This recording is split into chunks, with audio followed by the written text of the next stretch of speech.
Unspoken Issues. Ladies and gentlemen, welcome to the Unspoken Issues Podcast. We have returned to discuss a property that I don't know a whole lot about. And I'm going to go around the horn here because we got Dean Compton sitting right over there. He's ready to talk about Judge Dredd, right, Dean Compton? I spend a lot of time of my life ready to talk about Judge Dredd. Only took us 81 episodes or whatever we're at now, but we're getting to it now. Why not every episode, Jesse? You do this shit without me sometimes. You can't count this against me. That is true. Darry waits up there. He's thinking Judge Dredd as well. He's like, man, I got to talk about this guy. So are you ready to talk some Judge Dredd tonight, Darry? I am. I'm very excited. This is one of the first Dredd books I ever read, and I enjoyed it very much. You're kind of like me, where I've never sat down and like dedicated to any of the solo Dredd stuff. We'll put it that way, because I have read plenty of crossovers that involve Judge Dredd, and I say plenty, probably about 2 or 3. We did Judgment on Gotham on the Source Material podcast, which was very interesting. I'm pretty sure that was a Simon Bisley doing art on that, yeah. And it was out of control. I love Simon's art. There was a villain in there that does nothing but headbutt things, and he has an actual dial on his forehead that he turns I forget up. that guy's name. Yeah. It was just way wacky out there. But so this one, Judge Dredd America, I assume it's you, Dean. You're the one that brought this one to our attention, right? Oh, yeah. That's right up my alley. Judge Dredd, great character and a fun protagonist to follow. But I think, and I was talking with Darry about this before we got on, but I think in the realm of pop culture in America, and especially in comic books, we make a big mistake thinking that sometimes our protagonists are characters to be emulated and, adored and loved in a way they're not supposed to. Like, the Punisher isn't the good guy. Lobo's not the good guy. Judge Dredd is not the good guy. Mega City 1 is an incredibly fascist society where orders come from the top down and have to be obeyed, or there will be instant punitive consequences. Like, while that can make for some fun stories, you're not supposed to think Judge Dredd you are supposed to think he's cool, but you're not supposed to think this society is cool. You're not supposed to think that everything Judge Dredd does is the right thing. Yes, it's cool when he says, I am the law. That's a great fucking soundbite, but there is an implicit terror and tyranny within that statement that a judge could just decide everything that's going to happen to you right now. They don't need to hear from anybody else. There's no checks and balances. They've got the lawgiver, and so they'll give the law one way or another. It's like the cover of the first American Judge Dredd comic. It's like, he is the law, and you'd better believe it. And if you don't, he'll make you figure it out really quick. For Judge Dredd's case, it may be a little worse, because maybe some other judges, there's a little sympathy. But Judge Dredd is like a classic Dungeons & Dragons lawful neutral character. Like you mentioned the Batman Judgment on Gotham. Like, Batman's like, I'm not really trying to be here. He's like, I don't give a fuck. You're under arrest. None of that matters to me. Now, the character softened a little bit here and there, but for the most part, all Judge Dredd believes in is the law, and he is the law. And think about how terrifying that would be. Mm-hmm. In fact, think about how it's probably not terrifically different from a lot of things that happen now. And now think about how somebody's got to fight back, and you have Judge Dredd America. And you have the story, a very sad story of people who try and fight back against this tyranny and totalitarianism, and it doesn't work out well for them. But the good news is it's like Rage Against the Machine and Tool said in their collaboration, you can't kill the revolution. You can kill the revolutionary, but you can't kill the revolution. And people will move forward and continue to fight against this tyranny, both in our world and in Mega City 1. But in the meantime, it feels a lot more like John Cougar Mellencamp's The Authority song. I fight authority. Authority always wins. Mm-hmm. Yes, indeed. So, Darry, you said this is one of the first books that you've read involving Judge Dredd? It's one of the first books he's read, period. I just thought last week. No, I forgot about that. You just learned to read recently. Right. That's right.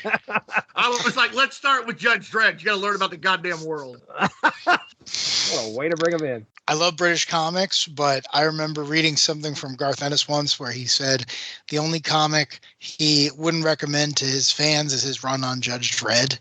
Once I kind of lost that window, I was like, yeah, I don't know about this. And I always meant to go back. I always meant to read the great stuff. I'm a fan of Wagner and Mills and the others when I I do get the opportunity to read their stuff, but I don't know. This never came up, and I don't know how much of that is just like, I feel like Dredd never made the impact on this side of the Atlantic that he did in the UK.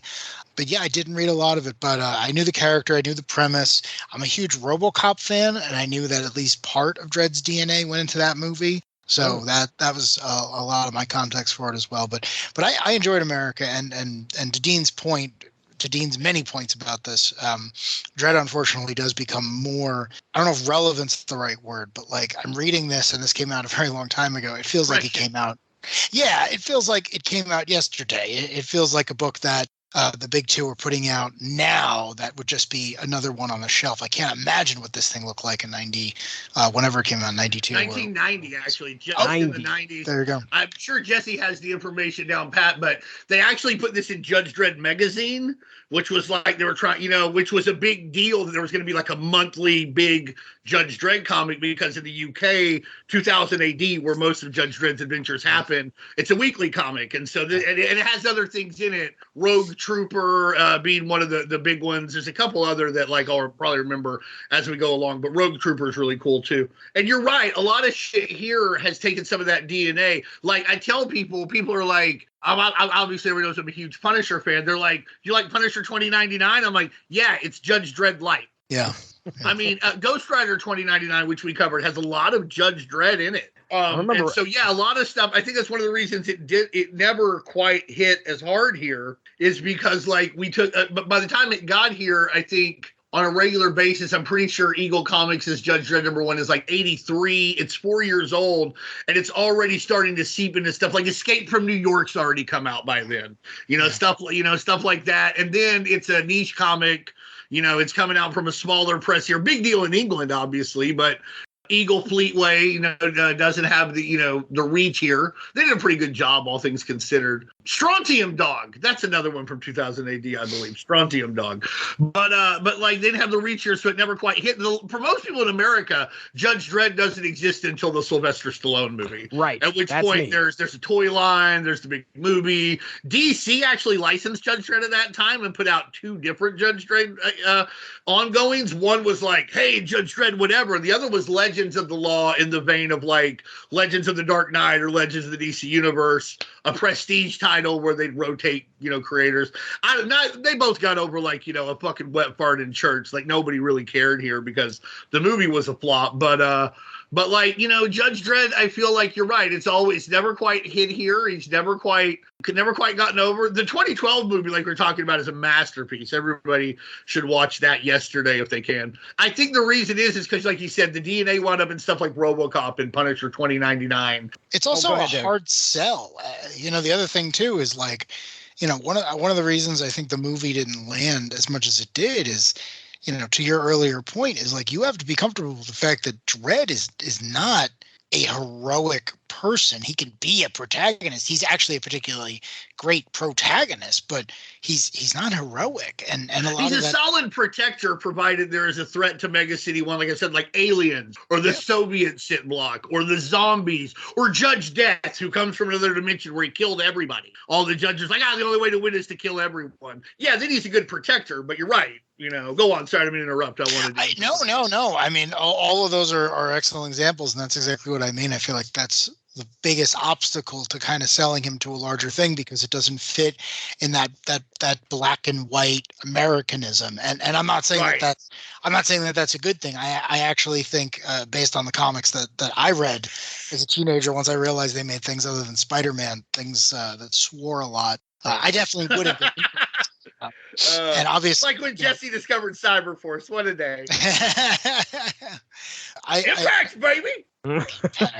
I still don't know Impact. I was going to say the second biggest obstacle to Judge Dredd on this side of the pond is that a lot of the people who wound up into Judge Dredd, like the Anthrax band that like made an album about like fucking Judge Dredd and stuff, they think he's cool. They think this is something you're supposed to emulate. They don't get that a lot of this is satire. That these were things that were written because they didn't like Margaret Thatcher's like England. They didn't like totalitarianism. They didn't like violence. They were lampooning New York City contemporarily. You know what I mean? Like, so, like, this was supposed to be like, hey, you're not really supposed to, it's funny and it's cool, but you're supposed to learn different lessons. But we Americans are notorious for not getting satire, even in the days before now when there could be satire. Like, satire, I'm not sure how anybody satires anything now. You know, I mean, it's the wildest things happen all the time. You know, a governor is at war with Disney. It's weird. I think Americans here, a lot of, like 80% of the Judge Dredd fans are like, oh, he's cool and I want to be more like him. I think this is a good way to do things. What a great guy. Like, I've known a lot of Punisher fans who are like, oh, I wish the Punisher was real, cleaning up the streets. I'm like, number one, if the Punisher really lasts like 20 minutes, somebody fucking blow him away. I'm like, number two, like, what? That seems terrible. But that's what Americans do. We're not good at nuance as a society. And that's a conversation for a different podcast that's much more intellectually charged, and this one's probably going to be anyway. It was me, the guy who probably saw Judge Dredd advertisements in comics, and that was about as far as I knew about the character until the Sylvester Stallone movie hit. And I'm pretty certain I might have been one of the ones that went to the theater to watch that. I may have been. I was just looking at the release date, 95. So yeah, it's a possibility I went. Does anybody else mash Demolition Man and Judge Dredd together? Like, when I try and think about him, it's hard for me to sort out which happened in which movie. That might actually be what I went to see. Because I know I went and saw Demolition Man. I'm pretty sure. That's a great movie. What do you do with the three seashells? You know, that whole thing, and the Cola War. Was it the Cola Wars or the Restaurant Wars? Which I can't remember which one they had there. The Fast Food Wars. Fast Food Wars, yeah. Taco Bell. Taco Bell. It's all right here. So they're eating a rat burger. I think about that scene where Sylvester Stallone looks back at the person who just handed him the food and says, "This is rat?" And she goes, "Yeah." And then he takes another bite out of it and he goes, "Yeah, this ain't that bad." And then he just wanders off. I know I say this a lot, but I think Demolition Man may be the finest film ever made. I'm putting it out there. I think it may be the finest. You want to talk about like us not getting satire? That was a movie that said this is a Sylvester Stallone action film, no questions asked, and delivered on that. But the second you start watching it, you're like, oh, this is about us as a society, and has become as relevant, if not more relevant, than Judge Dredd in the ensuing years. Plus, Wesley Snipes as Simon Phoenix. Oh, yeah. I do not understand how he did not win the Academy Award for Best Actor for whatever he is doing while he is on screen for 2 hours, because it is flawless. I just want to say, I think the only thing it got wrong is like, wow, man, those cops don't do anything, and our cops only do bad things. Sure. Like they're like, hey, we don't have any guns. Like, our cops are wearing like fucking War Machine armor now. Yeah. Judge Dredd America. Yeah, John Wagner is a writer. He is a writer, and he's also the writer of Judge Dredd America.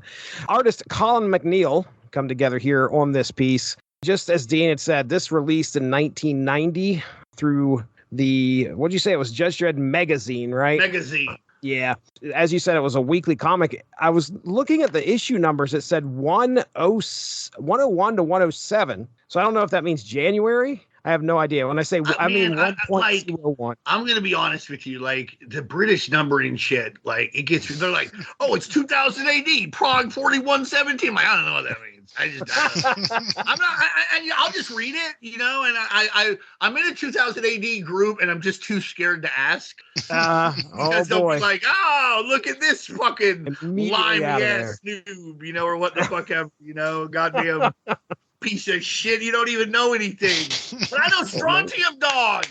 Yes, you do. Give me something. This is 1990 when this thing releases. I mean, just when we get into the synopsis of this thing, it is amazing that this is something that was written in 90 and how it really kind of reflects what society is going through right now.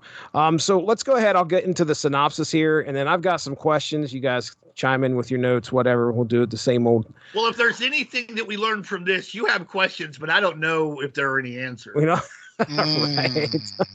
So our story tells the tale of two childhood friends, America Jara and Bennett Beeny, growing up together and growing apart. First is America, given the name by her father as he believed the United States held so much promise for his family. However, she grows to despise the fascist way the judges now rule the United States, finding a voice to try and speak out against them, allying herself with the Democrats and a band of extremists called Total War. Beeny, on the other hand, looks to conform, becoming a singer, but also falling in love with America. Seeing the troublesome path that America seemed destined to be on. Boy, you could just interchange almost like the character versus the actual America. Seeing the troublesome path that America seemed destined to be on, Beeny leaves to focus on his career. However, his love for America never waned until he began to look for her again, stumbling upon her in a seedy part of town. When Beeny approaches her, he soon finds out that she is part of a planned judge ambush, where she and another kill 2 responding judges.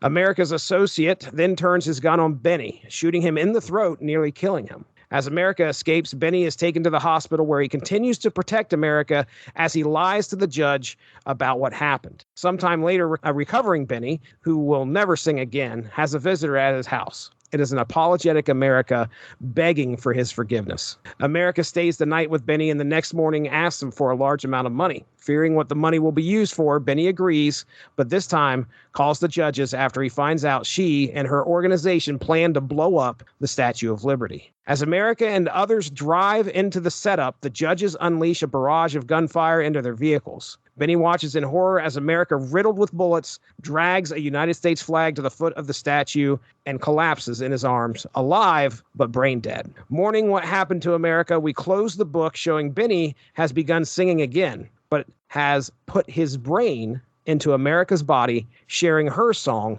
with anyone that will listen. So that is our synopsis on a very, very powerful book. Let me just ask a question. What's John Wagner saying here? Well, I mean, I know if you read interviews, one of the things that they wanted to start Magazine off with a bang. One of the things that apparently he wanted to get across from this story is like what it would be like to live in Mega City 1, because like I said, a lot of fantastical things happen in Mega City 1. Like she says at one point, she's like, we can fly to the stars. We've made super robots. We've done all kinds of things. We could govern ourselves, surely. So he wanted to show what the life would be like in the incredibly overpopulated, incredibly crime-ridden, incredibly totalitarian world of Mega City 1, which is what America has. You know, at one point, Judge Dredd even tells him, like, kid, this isn't America. This is Mega City 1, and you and your dad have a lot to learn. So I think that's what he was trying to get across. He was trying to reinforce that Judge Dredd is not the good guy in some cases, and that Mega City 1 is probably not a great place to live, even if you're not one of those people who are all hopped up on slow-mo or who have the dial in their head so they can headbutt people stronger. One of the things that stuck out at me when I'm reading this book, it's the overall decreased value of life and just utter lack of sympathy that the judges have. Right, because that's what you would have. You have a guy who they are the law. But right. There's not really an appeals process. It's funny, in Mega City 2, they're like lawyers, and they're judges, but it's a lot different. But in Mega City 1, no, that's it. I am the law. And they wanted to show you, John Wagner, and the artist too, God, I can't remember his name, McNeil, because the art reinforces this is a dark place ran by dark people who believe whatever they do, the ends justify the means. Like Judge Dredd's telling you that at the beginning. He's like, listen, I'm all for rights, but not at the expense of order. You know, and I'm willing to terrorize children to make them act right. There's another Judge Dredd comic where he's like, he's like, listen, in a lot of ways, dead bodies are the best citizen. They're quiet. They don't move around. They don't cause any trouble. Okay. And again, Judge Dredd is softened about some things. Like he thinks mutants should have rights now, which is something that he didn't used to think. Also, it's important to note that these events all happen in real time. Like Judge Dredd is now like 200 or something because they can just rejuvenate themselves. So like, I mean, not real time, but it has been, I guess Judge Dredd first appeared around like 42 years ago. There's like at least 30 years have passed in that time, like in the Mega City world. So yeah, I mean, I just think that like it's supposed to reinforce that like there is an inherent fear in giving up all of your rights so that somebody can guide you along, because what happens when the person who guides you along doesn't ever want you to participate again? They're the law. What are you going to do about it?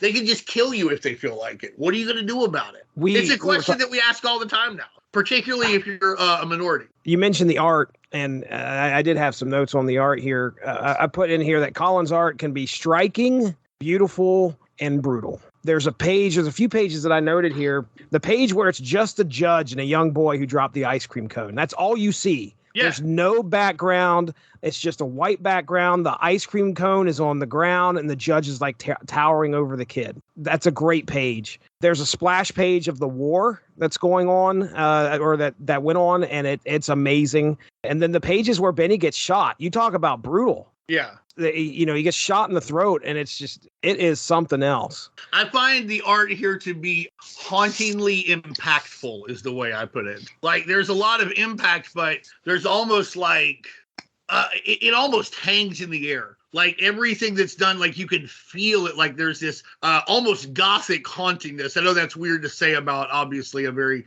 technologically advanced thing, but, like, it just, you can just feel, like, it feels like Frankenstein in a lot of ways. You're like, oh, man, nothing good's going to happen today. It doesn't matter if the little girl shows up with the flower or not. This is not going to It ain't going to end well. No. I don't care how bright that sun's shining. This is wrong. Well, I like that the story works on two levels. It's both about the society of Mega City 1, which is in America, especially as viewed by, Brits in the 80s. But it's also about the very personal relationship between Benny and America. And, one parallels the other. Benny keeps dedicating himself to his America and has nothing good to show for it. So it works on the microcosm level as well. I liked Benny a lot as a protagonist because he bucks the trend. One thing that I didn't really think of in Judge Dredd, I kind of think of Mega City 1 as like this destitute place. But Benny is actually able to live a pretty comfortable life. People still got a goddamn want garden. Yeah, exactly. With real plants. All of that surprised me. Going back to 80s movies, it was a very Blade Runner thing where like, oh no, the wealthy are still the wealthy. And if you have something that society values, you can become wealthy too. You just, you have to luck out. In Benny's case, people still like music. So I like the fact that he was one of the infinitesimally few people who actually could be very happy in Mega City. And he isn't because of his dedication to his version of America. And I did like the fact that, you see him as kind of an addict. And I feel like a lot of people are like that in real life and probably were back then, where it's like, well, how dedicated to this idea do you have to be to ignore all of its flaws? And for Benny, it's losing pretty much everything before he gets to that point. And Benny's got a lot to lose. So I really did enjoy that arc. I thought that was great. I love the way it ends. I think that's an incredibly poignant moment where that was the only way he could do the one thing that he claimed he wanted to, which was sing. So I thought that was very well done. And again, I do wish that this were released, more often. I wish this were, I don't even know who would have the licensing rights, but Image or someone who could put this on the stands. I really do think that a lot of people would enjoy this if they read it today. I mean, it's in print. You can just buy it. I think it's 2000 AD does their own stuff now, like, according to this. Like, I just bought this like 2 years ago. No, okay. I know, but I guess my point is like, I go to the comic book store every week, right? I don't ever see 2018. They're really big across the pond. I visited once and I went to Forbidden Planet and they're there and they're great and they got a bunch of good stuff. And don't get me wrong, I got the collections of all the Future Shocks by Moore and Morrison and all those guys, but for the most part, the warriors that go every week to pick up the copies of 2000 AD, I feel like that doesn't necessarily translate to America, which is a shame. Not translate here. No, not at all. No. And I was going to say, though, you're like, I go to the comic book store every week, and I'm not seeing this or that. It's up to you to talk to your local comic book store owner and say, these are the things I want to see, so they can order them for you. There's a book called Previews, right? And like... Right? Oh man! Thanks, Dean. Is 2080 in previews? I'm not even. It used to be when that's gotta be. Come on, it's an international book. Why necessarily would it be? I don't know. It's gotta be. Back in the day, the American side, it was Eagle Comics and then Fleetway Quality released them here. Yeah. That's But like those monthly. companies I are don't all know if they're closed, still released here or not. Okay. I want to say Good point. IDW's released some Judge Dredd stuff in the last few years, but I couldn't Oh, say for sure. Well, that's my point. Is like at the end of the day, it is a licensing agreement. I mean, I hate to say it, it's the same thing. Like when Alan Moore makes a new comic, God only knows what company's going to put it out over here. You know, it's kind of the same thing. It's not like you're getting Judge Dredd alongside Spider-Man or Superman or something else. But yeah, you're also getting comparatively less product, right? But even if it is still good. But, and even when like Fleetway Quality and Eagle put it out, they put it out monthly. Like they didn't try and sell people on the weekly here. You know, it's just not going to work. Well, it's just not. Yeah, that's rough. Yeah, it's. I mean, it's not the way we buy things, but at the same time, it allows them to make a little bit more money because the price of a monthly comic is a hell of a lot higher than the price of a weekly comic. So I mean, you know what's weird though? We talk about it. We're like, oh, we don't really buy comics weekly. The fuck we don't. People go every Wednesday to goddamn buy comic books. No, that's not what I meant. We do. No. I'm just saying. I'm saying it's so weird that we can't tie those two things together because people already go every week. Why wouldn't they pick one up every week? Why wouldn't they publish one? It's interesting they can't be tied together because when people say,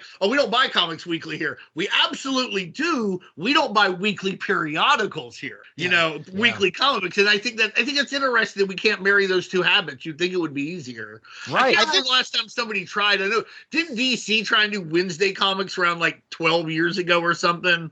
Yeah. On like newsprint. That's the last time I can think a major company did it, right? But that's, you just hit the nail on the head because that's the problem. The people who go every week, they're keeping these things and they're keeping them in pristine condition. 2000 AD is sold on the magazine racks next to the newspaper and everything else. Like, I think part of the problem is if you go to your LCS every week and you buy a copy of Judge Dredd or 2000 AD or whatever else, you're going to be like, okay, great. Now I got to store this thing until the sun burns out. And the same thing with Wednesday Comics. Wednesday Comics was sold as a newspaper. It was sold almost to be disposable. Right. And I know that I was a collector at the time, and I know friends that were collectors were like, well, how do I store this? Where does it go? It doesn't fit. Like the American comic book industry is smaller than the European and certainly the Far East Asian one because we get hung up on this nonsense. Like I completely switched to digital. When I go to my local comic book store, it's just to get stuff that I want to have on a bookshelf. But the bulk of my reading is done digitally. For me. Yeah, exactly. I also like going to the local comic book store. I don't know about you guys, but at this point in my life, it's like the one break where I go in and I'm like, give me everything on that wall. I do not care. Just please talk to me about something that isn't work, the news, or my family.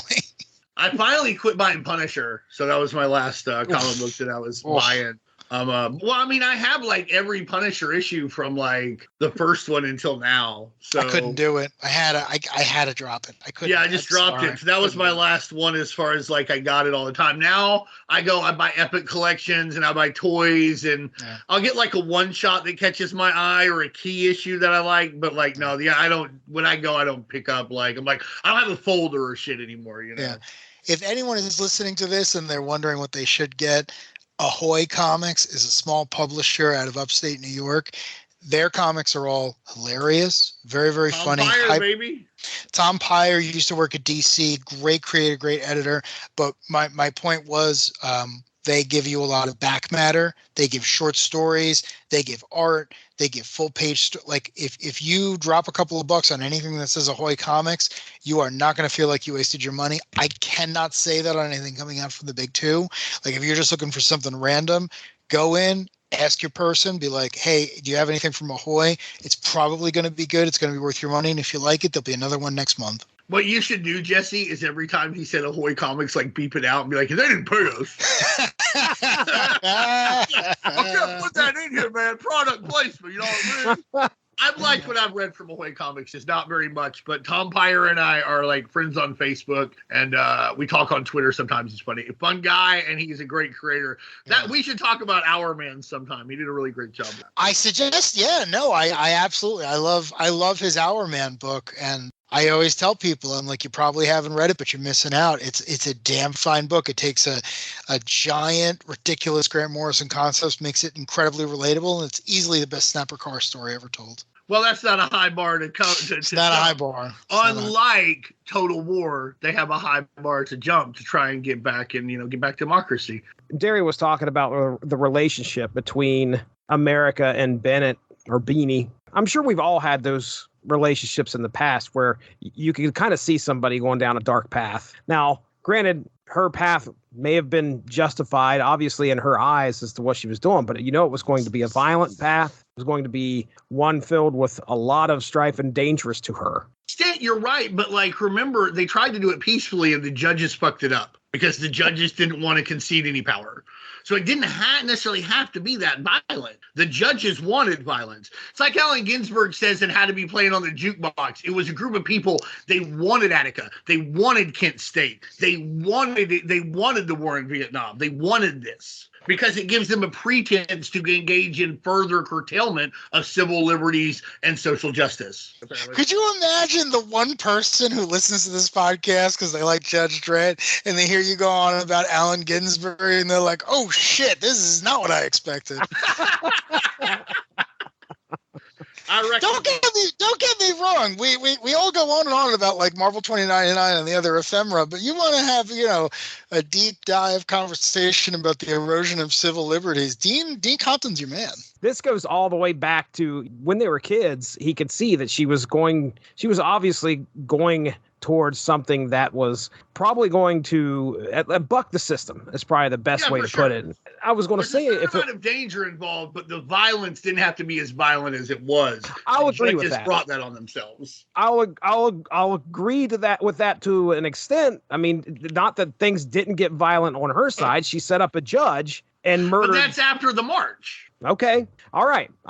But again, if it was my daughter, I can understand why, what Bennett is feeling here. He obviously... Sure. Yeah, it's going to be dangerous no matter what. Even if it wasn't violent, it would be dangerous. Yeah. Now, as for what he does when he contacts the judges, and I mean, that had to have been really tough. When you put yourself in the shoes of Bennett, what do you do? Do you actually say something, or do you let it go on? Because there's going to be something that's happening that she could possibly die, and it wasn't supposed to go that way. Go ahead. Right. I mean, it's like the Towns Van Zandt song Poncho and Lefty, where Lefty turns in Poncho to the Federales and they kill him. And at one point in the song, it's like, so Poncho needs your prayers, it's true, but save a few for Lefty too.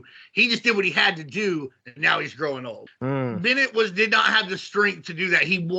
Bennett wanted to make sure that nobody ever got hurt. And the thing was, Total War was going to hurt people, or the judges were going to hurt people, or they're both going to hurt people, or they're going to hurt each other. There was no way for people to not get hurt, and he wanted to find that way. And so he did what he thought was the best outcome, and now he has to live with that. He has to live with it. That's right. Now, the good thing is that he obviously finds a way to honor her memory, which is when you look at the way that he does that, the fact that he put his own brain into her body, there's some pretty progressive themes. I understand this is coming from a Judge Dredd book, but there's some pretty progressive themes for 1990. Well, but that's the thing. That's the sneaky thing about Judge Dredd. It's a progressive book from the start. Right. You're not supposed to think these things are good. It's satire. And so, it's very sneakily progressive. It's funny because if you go to the UK, I bet a lot of the people there who are into Judge Dredd, it probably reverses. 80% of the people who are here into Judge Dredd are like, Judge Dredd's great. I love him. Let's do that. Kill all the criminals. And 20% are closer to me who are like, this is a very interesting sociological thing that also you get to see somebody shoot lizard people sometimes. And I bet if you go to the UK, that polarity is probably reversed. 70-80% of the people get it as satire, and a minority are like, that's really cool. Yeah. Sadly, that minority now runs all the governments and is militarizing the police as quickly as they can in the vein of Judge Dredd. But that's another story, But I do agree with you where you're like, she set up judges like me. I don't have a problem with that because they're fucking totalitarian, fascist pieces of trash who killed her baby, who killed all those people at the march. So, of course, you know what? Listen, you can have all the fun reaping you want, but at some point you are going to sow. And they were sowing. At the same time, you're like, well, what did these two judges have to do with it? I get that point of view from somebody else. I just think that fascists deserve whatever's coming to them, whatever they get, they asked for it. If you're going to push people around and somebody pushes you back, what the fuck you want me to do about it? What am I supposed to?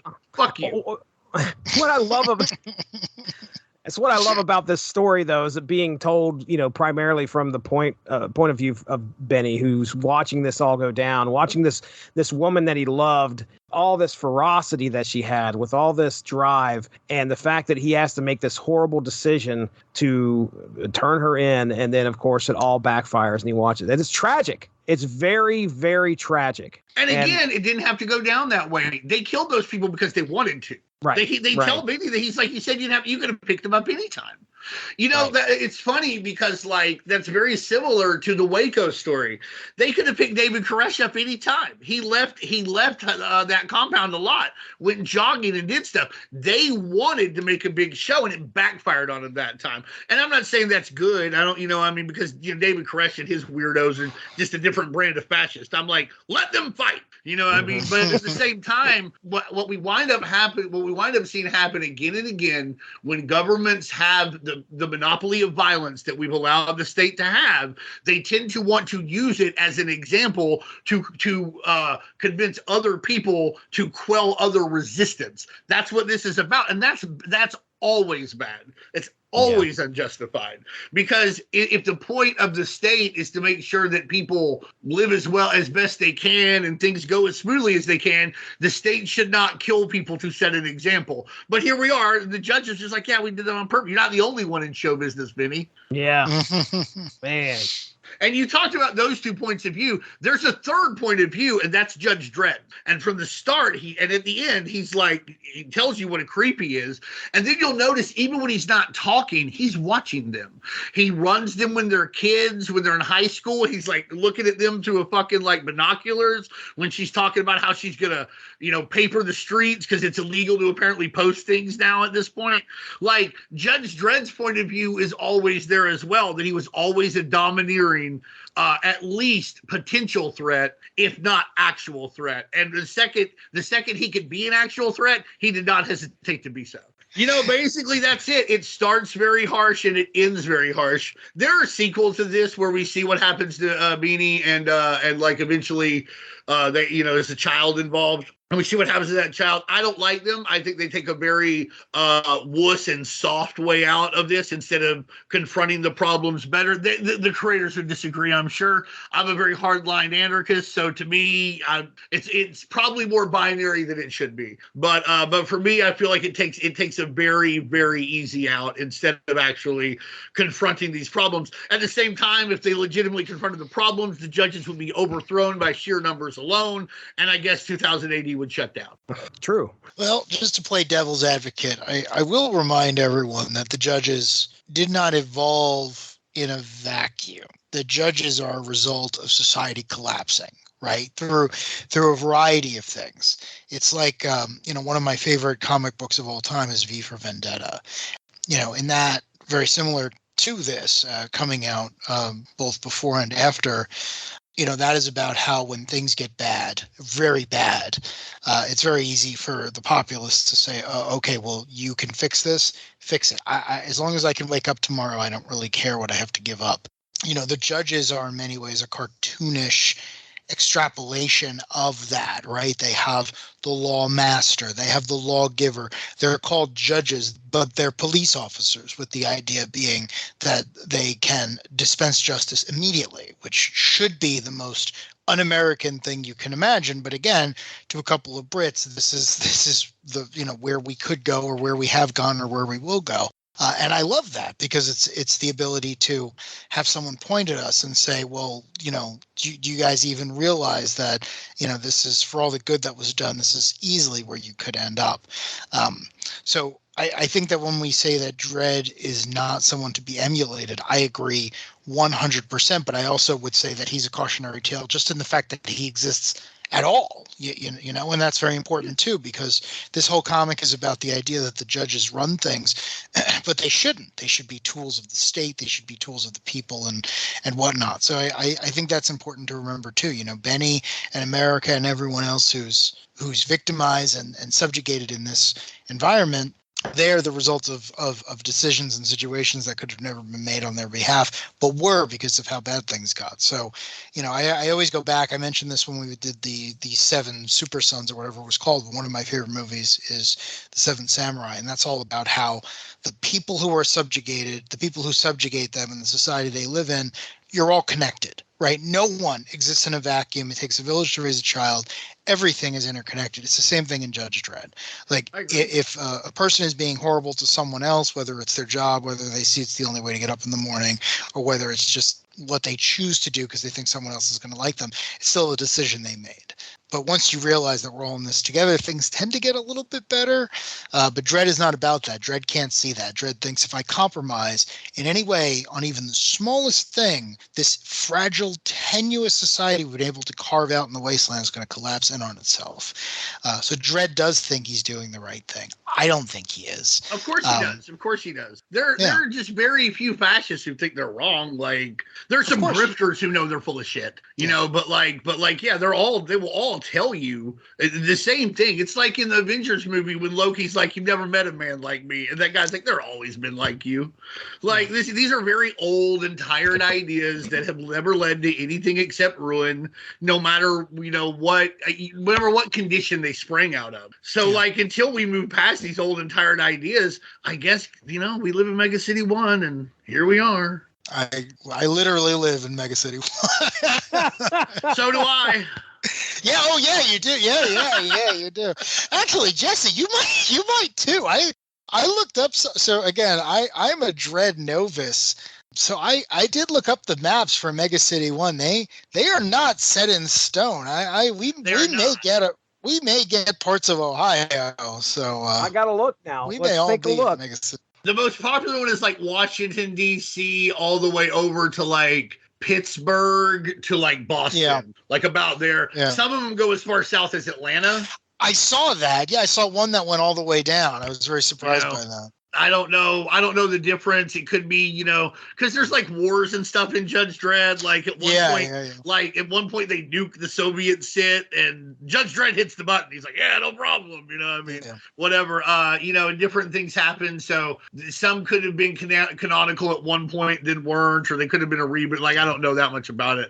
I've read like the first 3 or 4 years of Judge Dredd and find it to be like really, fun. Really smart stuff. But yeah, you're right. These things didn't happen in a vacuum, and they won't unhappen in one either. And hopefully, Beeny is able to inspire a lot more people, because that's really it's a very dark and dour book. But at the end, he's like, you can't stop. You have to keep fighting for what he thinks is right, which is America. Judge Dredd is like, oh, you're never going to win.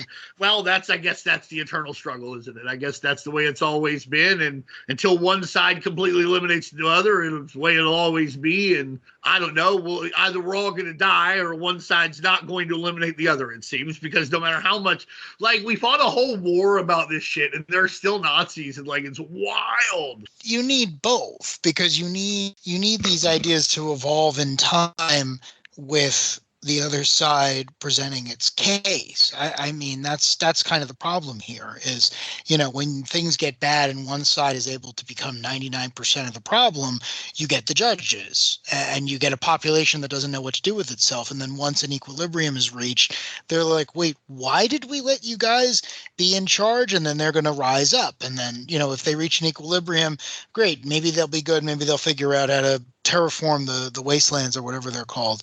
But most action movies, especially when they're set in America, they just tend to be like, well, no, you're fascist, you're bad, we're going to murder you, and then we're going to be left with some version of anarchy. And again, I go back to V for Vendetta, because that's the choice the main character places in the reader's hands of like, hey, I'm going to take away this government, but I am taking away the government. You may not like it, I may not like it, but I am going to take it away. Things are going to get pretty bad for a while. Is that what you want? And in that book, the reader is represented by Evie, and she decides, yeah, absolutely, I'm going to take it away from everyone. So it's kind of the same thing here. If you rounded up all the judges and threw them out into the wasteland, is that what you would want? Would you feel safer the next day? I don't know the answer to that. Well, that's the thing, though. If you're talking about order versus freedom, yeah, that's something we always have to seek to balance. If you're talking about fascism versus anarchy, I vehemently disagree. Fascism's not a thought. It's a crime. It's just a straight up crime. It doesn't involve anything other than holding down, if not eradicating, certain groups of people so that other groups of people can do what? Be rich, right? Whatever. No, there's no room for, there's no real argument here. If we're going to treat it like what it is. Because if we look at where fascism always leads on a macro or micro societal level, it always leads to violence. It always leads to, oppression. It always leads to fear. Anarchy doesn't necessarily have to. It really depends on what people are willing to do. I've accepted that, we're not going to see anything like I want in my lifetime, but we could be a lot freer. I don't know that it has to cost us anything in order. I think that's a myth that's promulgated by people who get rich off the status quo. I just meant that in Dredd's case, Dredd represents order. He is a fascist. I'm not going to argue that. But, his famous catchphrase of "I am the law is definable. I'm not saying that anyone should write a story where, a bunch of people who have more progressive ideas change the law and force Dredd to enforce that. But it would be interesting to see. That story has been written when he's gone to Mega City Sure. too. It's funny. Sure. Yeah. And again, I don't know that we've mentioned this a lot. We're having a pretty serious discussion, but Dredd is supposed to be hilarious, and it Right. is. It continues that long storied British tradition of them just taking the piss out of them, out of us, and it's funny. There's a This reason. is actually odd in that it's not a funny Judge Dredd story. Yeah. Even the Batman stuff is funny. Yeah. When he's screaming, "I am the law," and he's covered in badges and leather and eagle, it's martial law. It's them making fun of us, and it's great because they nailed it. They get us. They really do. They were their weird, wayward teenage son who swam across the Atlantic, and they completely understand us. So I think that's important. I think that's always been Dredd's strongest selling point, is that it has a criminal degree of self-awareness, and it's very good at that. Yeah, I love the early issues for that. The satire is stands up to this day. It's very, very funny. Yeah, I don't disagree, and I'm not saying you're arguing in favor of fascism or whatever, but I'm just I find that to be the slipperiest slope in the history of mankind. All I meant was that at some point someone gives power, and we have to understand why they did that. Make sure that those conditions don't exist again. 100% agree. Nazi Germany didn't happen in a vacuum. Fascist Spain didn't happen in a vacuum. Right. Italy. Right. No, you're right. We can trace these conditions back, and they usually can go back to good people capitulating for absolutely no reason that anyone can find, and then demonizing the people who actually decide to fight back. That sound familiar? No. You got a great discussion, by the way, guys. Fantastic. Right. Everybody who's listening has a goddamn PhD now. I'm over here trying to fucking figure out if I'm in the cursed lands. Because I'm looking at maps and I'm like, oh my, there is a the cursed lands now. Cursed Earth. So the way that this works is, looking at the map, at least this is what's on Wikipedia, there is a line that goes straight down from Lake Erie for just a little bit, and then all of a sudden, for some fucking reason, makes a direct turn right. And this is, I assume, the middle of Ohio, and then goes around where I would be. So I'm a fucking. Because it includes Cleveland and Columbus and Pittsburgh, because there's no there's not much land or anything here. Now it's all cities, so it all would have had to have grown out of those three urban areas. No, I guess Youngstown would be between it to an extent, but those are the three primary ones where that angle happens, I think. Fantastic. Here I am. Are the mutants part of the cursed Earth? What am I? Am I? Yeah. Okay. All right. Yeah. Well, enjoy. Here's to you guys. You might have made it though. There's probably a time where you could have immigrated. You'll probably be over there. You'll be you'll be over there listening to Beanie's records, being boy, this guy, what a We did it, guys. This has been a great. Because I was in Total War. Yeah. Oh boy, that. I mean, it just keeps getting darker on this podcast. I don't know if it could get much darker, other than the fact that we are about to turn out the lights and get out of here. Well, I promise next time we get together, we'll be much more lighthearted, because I want to say this now. next time that we get together, finally, we're going to bring this together for Jesse Starcher, the best comic book of all time. The one that he has never, ever, ever wanted, to stop reading, Cyberforce. That's right. Cyberforce. Every month I whip out 0 through 4. 0 through 4. You know who else does? The guy from the Carnage concert with the knife at Madison Square Garden. He fucking he's got that knife, right? He went and read Cyberforce 0 through 4 right before that. He was inspired. He's like, I can't be a cyborg, but I can have a knife. I was inspired. He was inspired. Oh, my goodness. Look at those lasers. Look at those sharp swords. Look at Ripclaw. I can't be Ripclaw. I can be One Claw. I can be One Claw, yes. One Claw. We are actually going to talk about Cyberforce 0 through 4 next time, which should be a lot of fun. I remember reading it, and I remember being like, boy, this looks great, but I don't understand anything. So it'll be fun to reading it. I cannot Except wait. Number Zero. Number Zero makes sense because it's written by Walt Simonson. I was going to say Walt Simonson's involved, so... Well, all right, Judge Dredd America is in the can. It's time to get out of here. Dean Compton, tell them about the Unspoken Decade. All right, we're at unspokendecade.com. TheUnspokenDecade.com, covering 90s comics, semi-fans writing stuff. We're on the Facebook. I finally have my keyboard fixed, so where I spilled soda on it, so now I can post things again and not have to pull the E back up because I hit E and it's E. So now I posted some comics on the Facebook today and some on the Twitter, so I'll be more active on there now. I mean, I had a keyboard, but I was just too lazy to hook it up, guys. So lazy. Most of what I do with the mouse anyway, so what the fuck. So anyhow, but that's back. At Unspoken Decade on Twitter. We're doing things, having fun. It'll be more fun than this podcast, but probably less informative. I'm sure there's a few Judge Dredd images that we can share that we There are a few that we have shared a few. Yes, that we enjoy. Yeah. We're like Batman. Oh, I wish I could remember that dude's name. He had a butthead meter. It was crazy. Headbutt meter. That's what it was, not butthead meter. His name might have actually been Butthead. You never know. So, the Source Material Comics podcast. Look, we talked about G.I. Joe Extreme. That landed as far as it'd be this week that we're talking.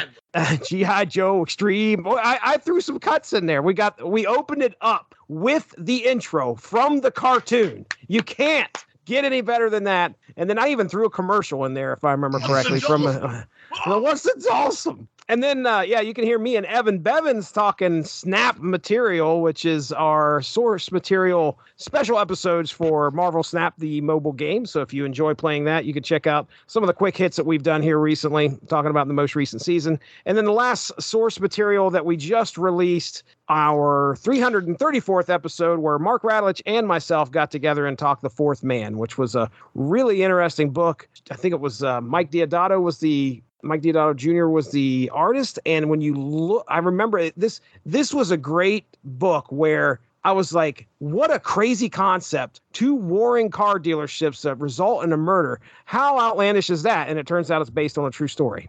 So it was a great book. That was finished up our crime noir discussion that Mark and I had. So check that out. That released, it was a while back. So anyway, I think that's it. Darry waits up there. Dean Compton's down there. I'm Jesse Starcher. We're out of here. Have a good one. Bye-bye. Thanks for joining us. Unspoken Issues is part of the UnspokenDecade.com, the home for 90s comics, blogs, and podcasts. Unspoken Issues also has a Facebook group you can join if you are interested. Just search the Unspoken Issues Podcast and request to join. All of this would not be possible without W2Mnet.com and the Radulich and Broadcasting Network, so make sure to seek them out for more podcasts. If you enjoyed what you heard today, please feel free to share, and we look forward to entertaining you again soon.